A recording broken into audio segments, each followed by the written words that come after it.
আমরা এখন যাচ্ছি ধানের জমিতে ধান খেতে ওষুধ দিতে। আমি আর আসিফ দুজন চলে আসি। এটা হলো আমার এই 75 ধান, যে ধানে কিছুদিন আগে আমার নিয়মিত যারা আমার ভিডিও দেখেন তারা দেখতে পারবেন যে কিছুদিন আগে 75 ধান আর কি স্প্রে দিয়েছিলাম।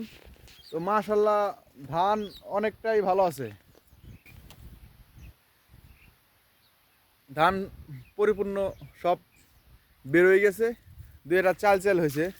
কিন্তু একটা জিনিস খেয়াল করবেন যে ওষুধ দেওয়ার পরে কোনো বাইলে এখানে কোনো স্পট নাই, বাইল চোষা নাই, তারপরে ধানে কোনো রকম কোনো পোকা নাই, এই সবগুলো আর কি ভালো আছে। এই এই ধান পাকতে পাকতে প্রায় এখনো পাক ধর নাই, হালকা চাইল চাইল হয়েছে, এগুলো যে আম কাইত হয়েছে।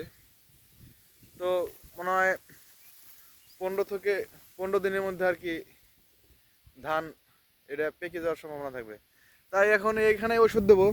এখানে 3 পাখি জমি, 3 বিঘা, 90 শতাংশ। তো এখানে এই জমিতে এখন ওষুধ দেবো। এই যে এটা বিনা সার ধান, কিছু অল্প কিছু বেরোইতেছে এখন আর কি এই জমিতে ওষুধ দেবো। আর এখানে অল্প একটু ধানের চারা বাঁচছিল, 75 ধানের চারা, এটা আর কি এখানে দিছি। আর দোপে আছে হলো দুই 2 বিঘা আছে বিনা সার, আর দোপে আছে 1 বিঘা 16,019।